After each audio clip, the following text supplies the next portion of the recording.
Welcome back Mallu story world. കഥ പാതി വഴിയിൽ പാർട്ട് 28. അവതരണം ഷെറിനോഷ. അഭിരാമിയുടെ നേരെ കൈവീശി കാണിച്ച ആ ഡ്രൈവറെ കണ്ട പൂജയുടെ ഹൃദയം പോലും ഒരു നിമിഷം വിറച്ചുപോയി. മഹേഷ്, തൻ്റെ കഴുത്തിൽ താലി കെട്ടിയ തൻ്റെ ഭർത്താവ്. അവൾ ഒരു നിമിഷം തൻ്റെ കാറിൻ്റെ പിന്നിലേക്ക് മറഞ്ഞു നിന്നു. അഭിരാമി അവൻ്റെ നേരെ കൈ വീശി കാണിച്ച് ഓഫീസിനകത്തേക്ക് കയറിപ്പോയി. അല്പസമയം കൂടി അവിടെ നിന്ന ശേഷം മഹേഷിൻ്റെ വണ്ടി മുന്നോട്ട് കുതിച്ചു. പൂജ തൻ്റെ കാറിലേക്ക് കയറിയിരുന്നു. അവളുടെ മനസ്സാകെ കലങ്ങി മറിയുകയായിരുന്നു. എന്തൊക്കെയാണ് സംഭവിക്കുന്നത്? അവൾ കയ്യിലെ ഫോൺ എടുത്ത് അതിൽ അലക്സിയുടെയും അഭിരാമിയുടെയും ഫോട്ടോ ഒരിക്കൽ കൂടി എടുത്തു നോക്കി. അതെ, ഈ ഫോട്ടോയിലുള്ള മുഖം വ്യക്തമല്ലാത്ത സ്ത്രീ അഭിരാമി തന്നെയാണ്. അവൾ തൻ്റെ വീട്ടിലേക്ക് പതിയെ വണ്ടി ഓടിച്ചു പോയിക്കൊണ്ടിരുന്നു. ആ യാത്രയിൽ കഴിഞ്ഞുപോയ പല സംഭവങ്ങളും പൂജയുടെ മനസ്സിലേക്ക് ഓടിയെത്തി. താൻ അലക്സിയോടൊപ്പം മഹേഷിനെ വിട്ട് ഇറങ്ങിപ്പോന്നു. മഹേഷിന് അതോടെ അലക്സിയോടും തന്നോടും തീർത്താൽ തീരാത്ത പകയായി മാറി.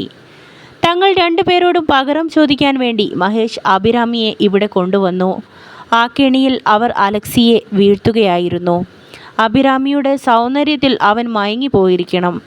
അവൾ ചോദിച്ച പണം കൊണ്ടു കൊടുക്കുവാൻ വേണ്ടി ആ ചതിയൻ തൻ്റെ ക്യാഷ് തന്നെ ബാങ്കിൽ നിന്നും എടുത്തു.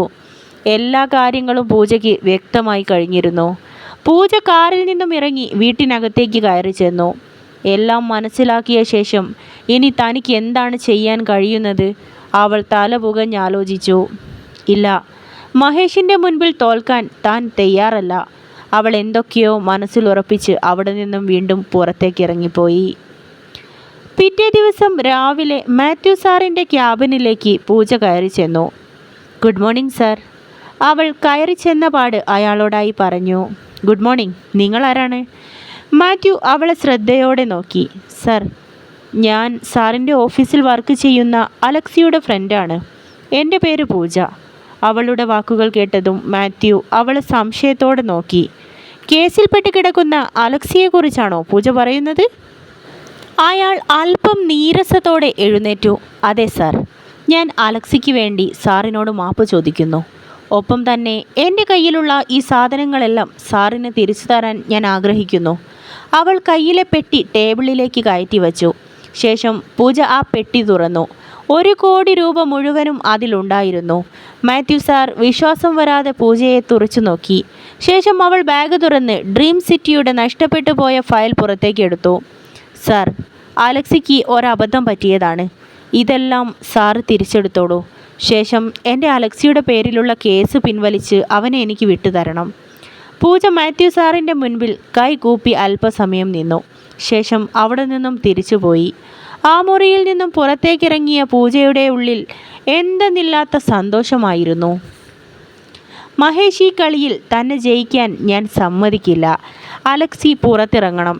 ശേഷം തന്നെ ചതിക്കാൻ ശ്രമിച്ച അവനെയും ഒരു പാഠം പഠിപ്പിക്കണം.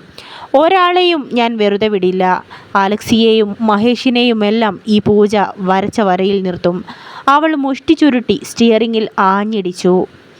അതിനുശേഷം അവൾ ജയിലിൽ അലക്സിയെ കാണാൻ വേണ്ടിയാണ് പോയത്. അവിടെ ചെന്ന് അവൾ അലക്സിയുടെ മുൻപിലേക്ക് നിന്നു. അവൾ തൻ്റെ കയ്യിലെ ഫോട്ടോ അവനെ കാണിച്ചു.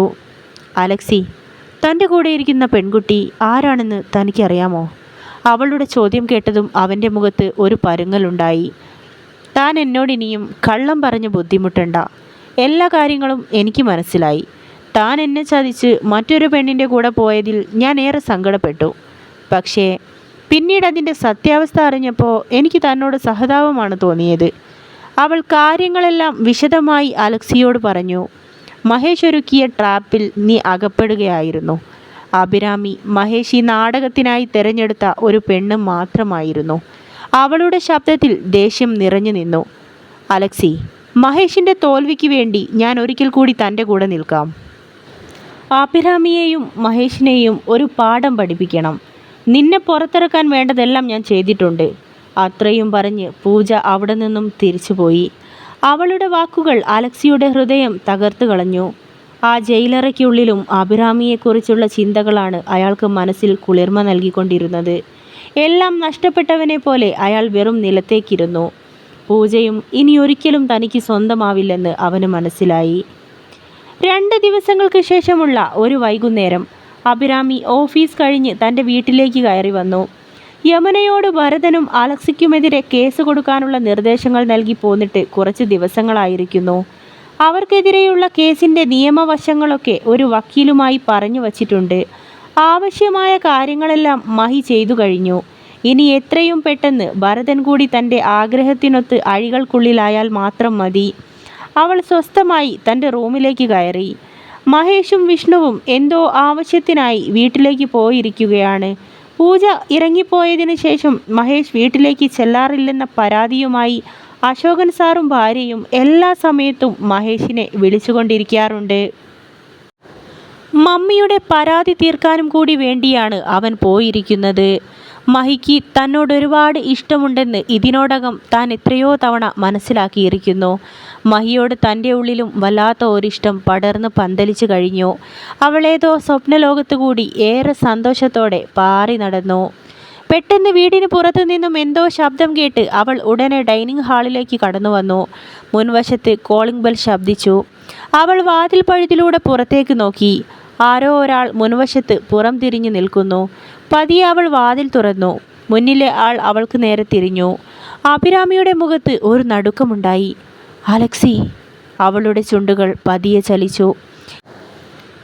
ഇവൻ എങ്ങനെ പുറത്തിറങ്ങി?